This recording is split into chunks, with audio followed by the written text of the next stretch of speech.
ज़िंदगी को इत्मीनान से जीने के लिए कोई बहुत ज़्यादा आपको कोशिश नहीं करनी पड़ती। बस जहाँ कुछ खूबसूरत दिखे, प्रकृति और संगीत, सौंदर्य और माधुर्य, उसे अपना लीजिए। कभी कभी किताबें जो आप पे रखी हैं उनके पन्ने भी पलट लीजिए। बैग हमेशा तैयार रखिए, न जाने कब कहाँ चलना पड़ जाए, क्योंकि बंजार की है तो फिर है ना। कबर्ड में थोड़े से कपड़े रखिए और कमरे में प्रकृति का ये दृश्य भी बहुत ही मोटिवेटिंग होता है। एक छोटा सा नन्हा सा बिस्तर जिस पे आप अपनी रात बिताते हैं, सोते हैं और सुबह फिर उठ खड़े होते हैं। बुद्ध तो सकारात्मक है और फूलों की मौजूदगी भी। बंजारे का तो ये ख्याल है। मेरा वही सोच का जो दायरा है वो मुझे यही दिलचस्पी दे देता है कि भाई आप जहाँ भी रहें इत्मीनान से रहें। ये है अपना जीवन बेंगलोर में। बस एक कमरा जिसमें आप अपने आप को पूर्ण रूप से समर्पित कर देते हैं। बस एक कमरा। वो सामने बाहर जब देखें आप तो दूर तक रोशनियों के पीछे, दूर तक रोशनियों के पीछे आपको दिखाई देता है। इसे आप खोल के देखते हैं तो वो रोशनियों के पीछे नंदी हिल्स जो यहाँ से लगभग 55 किलोमीटर है। बस सुबह है, अलसाई सी 4:30 बजे हैं। लोग सोकर उठ रहे हैं धीरे धीरे। अलसाया सा शहर और खूबसूरत दौर में ये दहर। बस इतना ही चाहिए एक जीवन में, इससे ज़्यादा की तो ज़रूरत भी नहीं होती।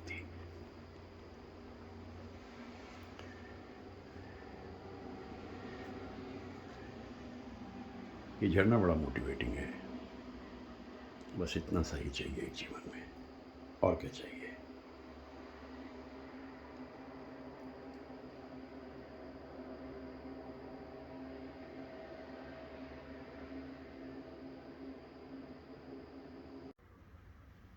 बेंगलोर शहर का जो सबसे बड़ा एडवांटेज है वो है यहाँ का मौसम।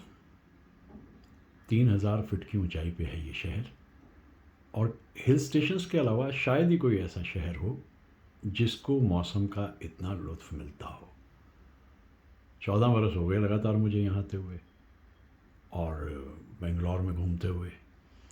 National gallery of modern arts की जो कैंटीन है उसमें बैठकर दोस्तों के साथ कितनी गप्पें लगती रहीं, और महफ़िलें ऐसी सजी। एक दौर ऐसा आया कि जब मैंने 14 महफ़िलों में शिरकत कर ली। शायरी भी होती थी, संगीत भी होता था, गुफ्तगू भी होती थी। वक्त आगे बढ़ता चला गया, महफ़िलें घटती चली गईं। सोशल नेटवर्किंग पे बहुत सारे आयाम दोस्तों को मिलते चले गए, और व्हाट्सएप की वो महफ़िलें बेचारी सी बनकर रह गईं। और उसके बाद घटते घटते घटते अब यहाँ तक हालत है कि लोग ज़्यादा बातचीत नहीं करते हैं, ज़्यादा फॉरवर्डेड मैसेजेस ही भेजते हैं। ओरिजिनल की संख्या बहुत कम होती है, जेन्युइन बातचीत कम होती है। सोशल नेटवर्किंग की ये एक दिक्कत तो है। तो बेंगलोर में आकर के इसके आसपास के इलाकों में जाना मेरे लिए एक बड़ा ही सुखद अनुभव रहता है। कुर्ग भी, पौंडीचेरी भी, या फिर चिकमंगलूर, या फिर शिवा समुद्रा, कहीं भी चले जाइए आप, इतनी सुख और खुशी आपको मिलती है। तो बेंगलोर में एक मज़ा मुझे और भी है। कहीं भी जाकर मैं आराम से गाने लगता हूँ, किसी मोड़ पे या किसी दरिया पे या किसी झरने पे। और बचपन से संगीत का शौक़ मुझे रहा है, तो मैं कहीं भी खड़ा होकर गाने लगता हूँ। तो मुझे बड़ी तसल्ली मिलती है कि मेरे को इतने अच्छे माहौल में आकर के अपनी बात कहने का मौका मिलता है। जो कुछ महफ़िलें रह गई हैं उसमें शिरकत अच्छी है, क्योंकि बड़े ही समझदार और दानिशमंद लोग उसमें मौजूद हैं, और वो कम बोलते हैं, लेकिन जब बोलते हैं तो बात ढंग की करते हैं, और गहराई की करते हैं। तो ये है समय बेंगलोर का। लाल बाग तो हेरिटेज है, और सुबह सुबह एक झरना भी बहता है, एक झील है, खूबसूरत फूल खिलते हैं, फेस्टिवल ऑफ फ्लावर्स भी होते हैं। तो अलग अलग जगह पे आप अलग अलग तरीके से खुशी महसूस करते हैं बेंगलोर में। मुझे तसल्ली ये है कि बहुत अच्छे दोस्तों से मुलाकात हुई यहाँ पर, शायर भी, गायक भी, संगीतकार भी, और बहुत अच्छे यूं भी इंसान। तो मेरा जो रिटायरमेंट के बाद का लगभग 10 बरस का समय है वो बीतता चला जा रहा है, और मुझे अच्छा लग रहा है कि रिटायरमेंट के बाद तो मैं अक्सर ही सोचता हूँ कि ज़ीरो पे आ जाते हैं, ग्राउंड ज़ीरो पे इंसान। मैं भी आ गया होता अगर मुझे ये सब कुछ बेंगलोर में इस रूप में ना मिला होता। ज़िंदगी चलती चली जा रही है एफर्टलेसली, एकदम एफर्टलेसली, और वक्त आगे बढ़ता जा रहा है। मुझे खुशी है कि प्रकृति का सौंदर्य, संगीत का माधुर्य मेरे जीवन का हिस्सा है और मेरी उड़ान बरकरार है। मैं कुछ ऐसे लम्हे जो इन दिनों मैंने बिताए हैं बेंगलोर में, उन्हें याद कर रहा हूँ, और उन कलाकारों को याद कर रहा हूँ, उस दौर को याद कर रहा हूँ। एक खूबसूरत ज़िंदगी जीने के लिए सहारे तलाश करने की ज़रूरत है। आप जहाँ भी हैं, जिस रूप में भी हैं, अकेले हैं, दुकेले हैं, आप सिर्फ अपने पे यकीन रखिए और दुनिया से प्यार और मोहब्बत कीजिए। किसी का इंतज़ार मत कीजिए, क्योंकि जिन्हें हम जहाँ तलाश कर रहे होते हैं वो उस वक्त वहाँ होते हैं। ये भी जीवन का एक सच है। ये मंज़र तो मुझे यही सिखा रहा है। सभी 50s के दौर में देव साहब के लिए जो गीत उन्होंने लिखे, उसमें एक गीत की पंक्ति मुझे बहुत ही अच्छी लगती है, जो मेरी ज़िंदगी में पूरी तरीके से सही उतरती है। सफ़र में है ये बंजारा, न जाने किस पे आएगा। मजरू साहब, और मजरू साहब के गीतों को याद करते करते आज, और कभी कभी बीच में उन्हें एस टी बर्मन साहब की धुनों पे भी लाते हुए, मेरा दिन तो बहुत खूबसूरत अंदाज में बीता। शाम होने जा रही है और मैं भी सोचता हूँ कि इस बंजारे के सफ़र को यहाँ विराम आज के लिए देते हैं। सच ये है कि शहरे बदन तो रैन बसेरे जैसा है, मंजिल पर कब होते हैं बंजारे। तो हियर वी गो।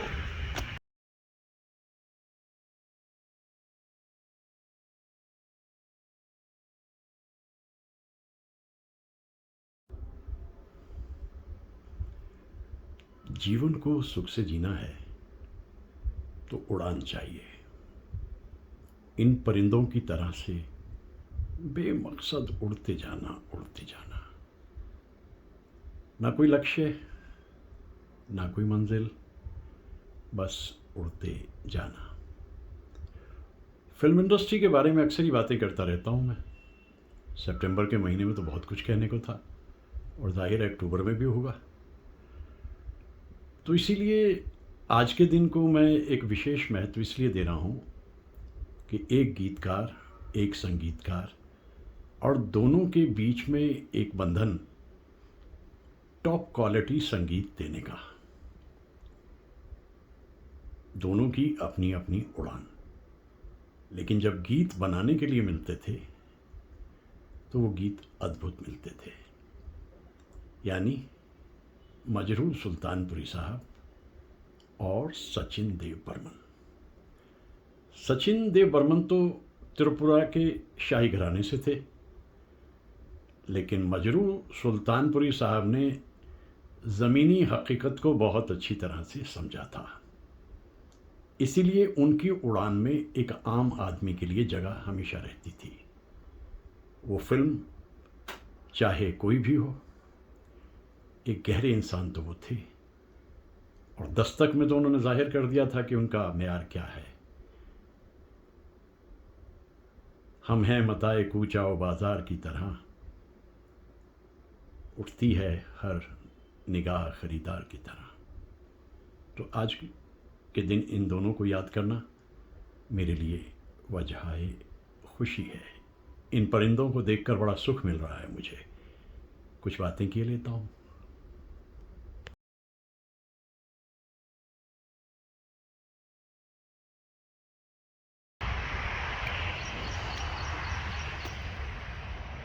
की फिल्म का संगीत बड़ा कमाल होता था, क्योंकि शुरू के दौर में ओ.पी. नैयर साहब और एक बड़ा कमाल का तरीका इन्होंने इस्तेमाल किया था। गुरुदत्त साहब के राइटर थे अबरार अलवी, डायलॉग्स में एक नई दिशा दी उन्होंने। लेकिन मजरूह सुल्तानपुरी और ओ.पी. नैयर साहब के गीत बड़े कमाल के होते थे। और मजरूह साहब ने कहा कि ये जो शुरू में थोड़ा संगीत दिया जाता है गाने के, इसकी ज़रूरत नहीं है, एकदम सीधे गाना शुरू करो। और ये दौर गुरु की ज़िंदगी का वो था, गुरुदत्त साहब का, जिसमें वो बड़े प्रसन्न रहते थे, खुश रहते थे। सुन सुन सुन सुन जालिमा, प्यार हमको तुमसे हो गया।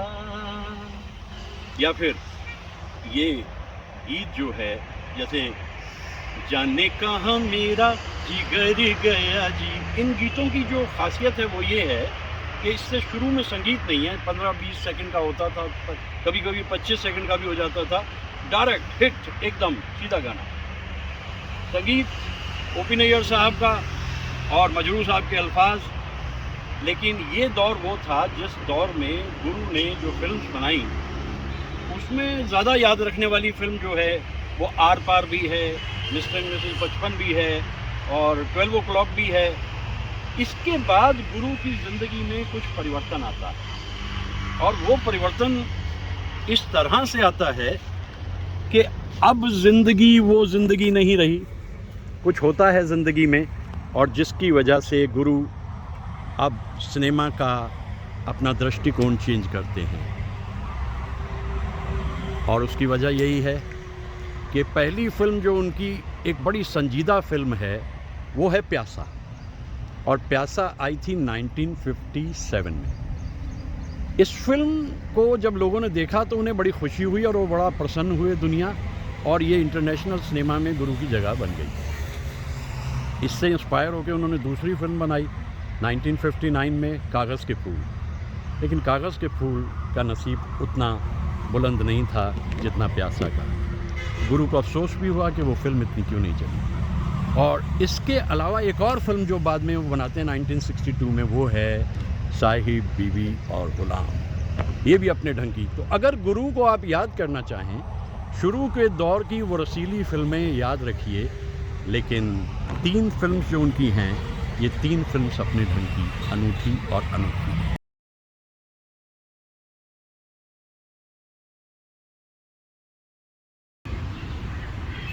रोशन जी तो कमाल के संगीतकार थे, और शैलेंद्र जी का तो क्या कहना।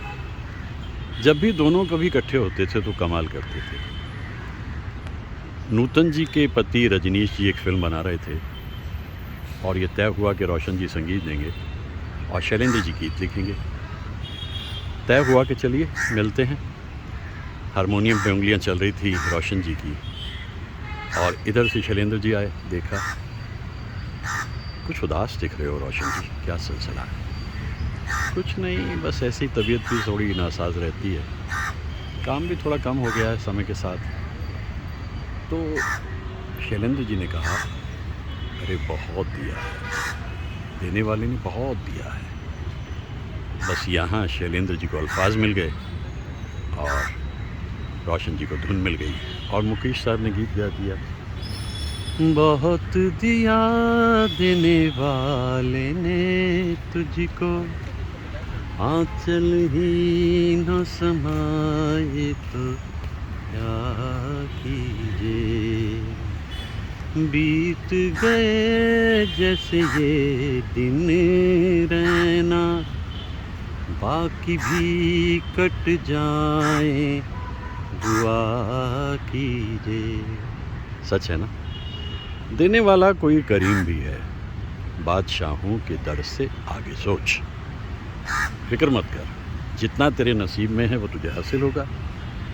वक्त से पहले किस्मत से ज़्यादा कभी किसी को मिला नहीं। तो ऐ बंदे, चैन से रहे, इत्मीनान से रहे, भूल जा सब दुख, बस आनंद आनंद परम आनंद। कैसे गीत बनते थे ना उस ज़माने में, और कैसे आज तक भी इतने बरसों बाद वो ठहरे रहते हैं गीत अपने ढंग के अनूठे। आज ये गीत मुझे याद आ गया सवेरे सवेरे। आँचल ही न समाए तो क्या कीजिए। देने वाले ने तो बहुत दिया। वो अलग बात है कि जब एप्पल 14 आता है तो 13 बेकार हो जाता है। अरे नहीं, एप्पल 14 चाहिए। मतलब मैं मोबाइल की बात कर रहा हूँ, क्योंकि आजकल तो मोबी मेनिया का दौर है। जितना अपने पास है वो भी कम नहीं है अगर चारों तरफ झांक के देखें, और बहुत है, बहुत दिया देने वाले। कितना खूबसूरत मंज़र है ना, सवेरे सवेरे बादल छाए हैं, झील है, परिंदों की उड़ान है, और ये उड़ान जो है ये मुझे तो बहुत मोटिवेट करती है। बहुत ही खूबसूरत दिलकश मंज़र है ये सवेरे सवेरे। जो भी दे दे मालिक तू कर ले कबूल, कभी कभी कांटों में भी खिलते हैं फूल। कब रोके रुकी है समय की नदियाँ, घबरा के यूं गिला मत कीजिए।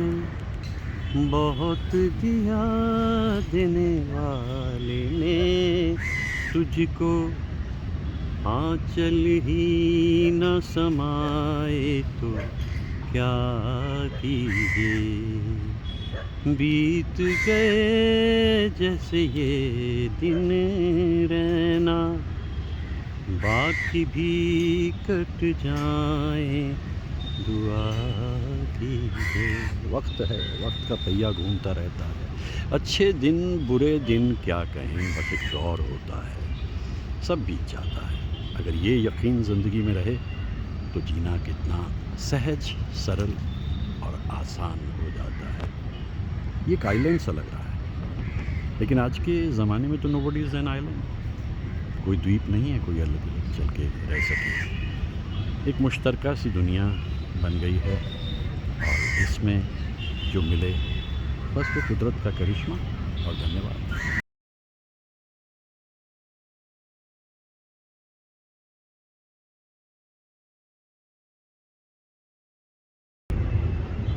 मेरे हम नशी, मेरे हम नवा, मेरे पास आ मुझे थाम ले। गीता दत्त। सुनाते हैं सितारे रात भर। आशा भोसले। जिक्र होता है जब कयामत का, मुकेश साहब। पुकारो मुझे नाम लेकर पुकारो, मुझे तुमसे अपनी खबर मिल रही है।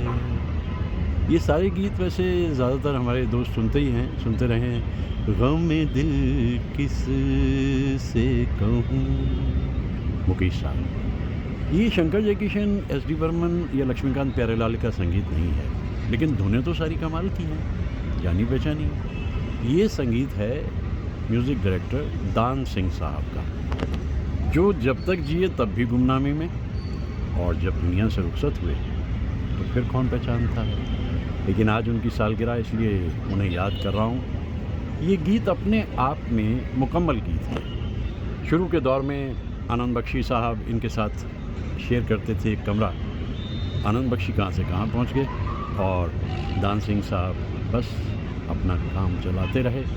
लेकिन मैंने जितना उनके बारे में जाना, बहुत ही एक सेटिस्फाइड इंसान थे अपनी ज़िंदगी से। कभी उन्होंने किसी से शिकायत नहीं की, भाई मुझे मेरे टैलेंट के मुताबिक नहीं मिला, ऐसा कभी उन्होंने नहीं कहा। उन्होंने कहा भी ठीक है, जो मैं धुनें बनाता हूँ किसी को अच्छी लगती हैं तो ठीक है, नहीं लगती तो ठीक है।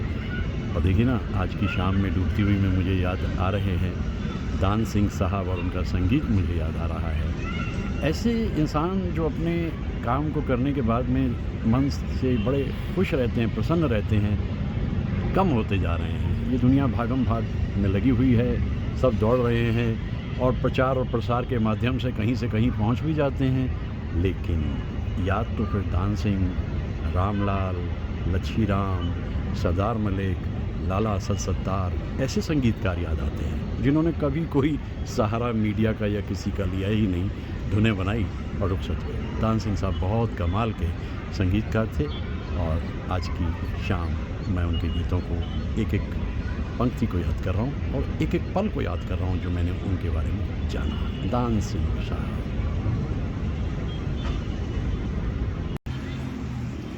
तूने रात गंवाई सोए के, दिवस गंवाया खाए, हीरा जन्म अमोल था, कौड़ी बदले जाए। तूने रात गंवाई सोए के, दुख में सुमिरन सब करें, सुख में करे न कोई रे, सुख में करे न कोई, जो सुख में सुमिरन करे, जो सुख में सुमिरन करे, तो दुख काहे को तूने रात गंवाई सोए के। कबीर के दोहों को मैं याद करता हूँ और उनमें जो दिया हुआ एक पैगाम होता है इंसानियत के लिए, उसे समझने की कोशिश करता हूँ। माटी कहे कुम्हार से, तू क्यों रोंदे मोहरे, तू क्यों रोंदे मोह। एक दिन ऐसा आएगा जब मैं रो दूंगी तो। क्या पैगाम है, क्या संकेत है एक जीवन अच्छी तरह से जीने का। यूं ही बीत जाता है, ये गया बचपन, ये गई जवानी की रातें और बातें, सौगातें, और रह गई महज यादें जवानी की। और जब तक बुजुर्गी की तरफ जाते हैं तब अकाउंट क्लोज़ होने की तैयारी इंसान मान बैठता है। तो जो दिन मिले हैं इस धरती पे, अगर उन्हें सुख से जिया जाए, खुशी से, और खुशी वो नहीं जो अपने लिए हासिल है, खुशी बांटने से मिलती है। Happiness is a by product. More you share with people, more happy you feel. तो देखिए ना, सुबह सुबह आप लोगों के मन में एक ज्योति जगाता हूँ। ज्योत से ज्योत जगाते चलो, प्रेम की गंगा बहाते चलो। बस यही इंसान का इंसान से हो भाईचारा, पैगाम हमारा। ओ इतनी ज़ोर की बिजली गिरी कहीं। जहाँ में आके जहाँ से खिंचे खिंचे न रहो, वो जिंदगी ही नहीं जिसमें आस बुझ जाए। कोई भी प्यास दबाए से दब नहीं सकती, किसी से चैन मिलेगा के प्यास बुझ जाए। ये कह के मुड़ता हुआ जिंदगी का धारा है, जियो तो ऐसे जियो जैसे सब तुम्हारा है, मरो तो ऐसे के जैसे तुम्हारा कुछ भी न हो। सुबह सुबह जब आँख खुलती है और बारिश दिखाई देती है और उसकी आवाज़ सुनाई देती है, धुंधलाता सा आसमान, बरसती हुई बूंदें और चारों तरफ फैली हुई एक खुशहाली, तो यूँ लगता है कि प्रकृति का वरदान है ये। जीने का अगर अंदाज़ आए तो कितनी हंसी है जिंदगी, हो जिंदगी तो झूम ले जरा, कह रही है तुझसे ये फिजा, साज दिल से कोई गीत गा। आज तो बारिश भी इस कदर सवेरे सवेरे। बेंगलोर में ये कुछ दिन बारिश आना है, जो बीत गए वो भी और जो आगे आएंगे वो भी। और बारिश हो तो मेरा मन तो मयूर की तरह नाचने लगता है और मैं कहता ऐ ज़िंदगी गले लगा ले, हमने भी तेरे हर एक हमको गले से लगाया है ना। कर लेना समझौता, छोड़ना काहे की रंजिशें ऐ ज़िंदगी। और ज़िंदगी मुस्कुराती हुई कहती है एन्जॉय। क्या खूबसूरत शहर है।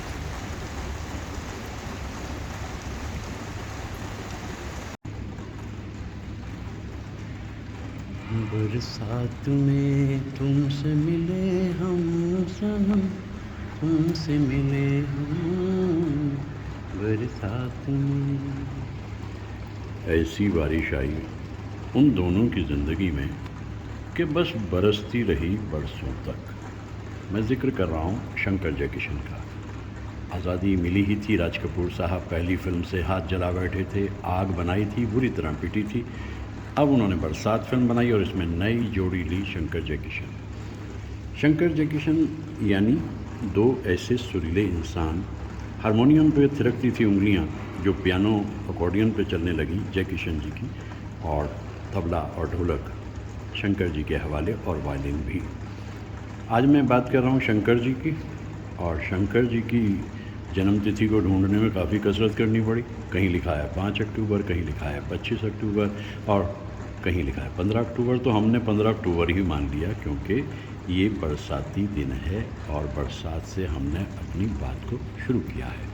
तुमसे मिले हम या हमसे मिले तुम, बरसात में। शंकर जी बहुत ही टैलेंटेड इंसान थे, संजीदा इंसान थे। राज कपूर ने देख लिया था, बल्कि पृथ्वीराज कपूर साहब ने देख लिया था कि पृथ्वी थिएटर में ये दोनों जो साजिंदे हैं ये कमाल के हैं। मेरा ख्याल है कि इकट्ठे दोनों ने लगभग 125 फिल्म्स की, और उसके बाद में जब जयकिशन साहब रुखसत हुए तो शंकर जी ने अकेले मोर देन 60 फिल्म्स की। लेकिन जो कमाल इन लोगों ने किया इकट्ठे, जीवन के दो पहलू हैं, हरियाली और रास्ता, दोस्त दोस्त ना रहा। दरअसल जो फेवरेट राग था शंकर जी का वो था शिवरंजनी, और वो ज़्यादातर धुनें उसी में बनाते थे। ओ मेरे सनम, ओ मेरे सनम। और जो फेवरेट राग था जयकिशन जी का वो था भैरवी। कहते हैं लोग कि काफ़ी रंजिशें दोनों में रहती थी, लेकिन फिर भी रंजिशों के बावजूद ऐसा मधुर म्यूज़िक दिया कि आज तक हम उन गीतों को सुनते रहते हैं। राज कपूर के अलावा दिलीप कुमार साहब की फिल्म यहूदी में ये मेरा दीवानापन है बहुत मकबूल हुआ। लेकिन उसके अलावा लता जी के जो 4 गाने यहूदी में हैं वो भी कमाल, क्योंकि दत्ता राम और सेबेस्टियन साहब इनके असिस्टेंट थे।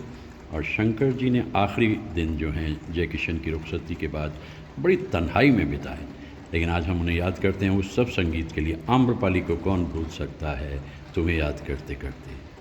अब तो ऐसे ही लगता है कि कटेगी ज़िंदगी तुम्हें याद करते करते। वो ज़िंदगी है मेरी ज़िंदगी, अपना कोई न था, अपना कोई नहीं इस दुनिया में है। रेडियो डेज से रेडियो पे ये गीत सुना मुकेश साहब की आवाज़ में, और पता लगा कि फ़िल्म है सपनों का सौदागर। बरस था 1968। बस कमर कस ली, तैयारी कर ली और फिल्म देखने पहुंच गए। मेरा ख्याल है कि इस फिल्म के इस गीत को डिलीट कर दिया गया था उस ज़माने में, एडिटिंग पे हटा दिया गया था, और बड़ा दुख हुआ। और सामने जो हीरोइन थी वो पहली फिल्म कर रही थी, हिंदी फिल्म, नाम था हेमा मालिनी। तो हमने देखा कि भाई ये तो बड़ी तेज़ तर्रार रोल है उनका। थोड़ी थोड़ी देर बाद वो बोलती थी मार दूंगी चक्कू। अरे भाई ये कौन सा तरीका है, मार देंगी चक्कू। 19 साल की तो उनकी उम्र थी, और मेरे ख्याल से 45 साल की उम्र राज कपूर साहब की रही होगी रियल लाइफ में। लेकिन जैसा आप कहते हैं ना कि फ़िल्म इंडस्ट्री में ना उम्र की सीमा हो, ना जन्म का हो बंधन, तो वहाँ कोई बंधन नहीं होते, इसलिए सब एडजस्ट हो जाता है। लेकिन फिर भी जितनी उम्मीद करके हम इस फ़िल्म को देखने गए थे वो बात नहीं बनी, लेकिन हेमा मालिनी को हमने समझ लिया कि ये कमाल करके दिखाएँगी आगे। जैसे कुछ दक्षिण की हीरोइन्स ने पहले भी कमाल कर रखा था, विजयंतीमाला, बी सरोजा देवी, पद्मिनी आ गईं और उनको टाइटल भी मिल गया ड्रीम गर्ल का। लेकिन ये तय है कि over the years she Guru into an artist. Star से आर्टिस्ट का रास्ता लंबा था, लेकिन उन्होंने पूरा किया। जैसे आप मीरा फिल्म देखते हैं गुलजार साहब की बनाई हुई, यह एक बड़ा ही सीरियस रोल लाल पत्थर में उनका है, और इस तरह के रोल करते करते लेकिन में भी उन्होंने बहुत ही अच्छा रोल निभाया। महबूबा में कितनी फिल्में आप गिनेंगे। उनकी जो वर्सटैलिटी है वो ये है कि वो एक तरफ सीता और गीता को भी कर लेती हैं आराम से, और दूसरी तरफ जितना भी संजीदा रोल आप उन्हें देते हैं, चाहे वो खुशबू का है और चाहे वो अन्य किसी फिल्म का है, क्योंकि बहुत सी उदासी की फिल्म भी उन्होंने की है। तो हेमा मालिनी के लिए आज हम उनकी सालगिरह पे दुआएं करते हैं कि अभी और काम वो करती रहें, और जैसे कहते हैं कि आर्टिस्ट रिटायर नहीं होते, तो अभी उनके पास काफ़ी काम बाकी है। आज के इस दिन में कितने ही सारे गीत उनके जो बड़े शोख और चंचल गीत भी हैं। शोले को कौन भूल सकता है, अपने ढंग की एक अनूठी फिल्म, और उसमें बसंती का रोल उन्होंने किया। तो हम उनके लिए दुआ करते हैं। हेमा मालिनी आज उनकी सालगिरह।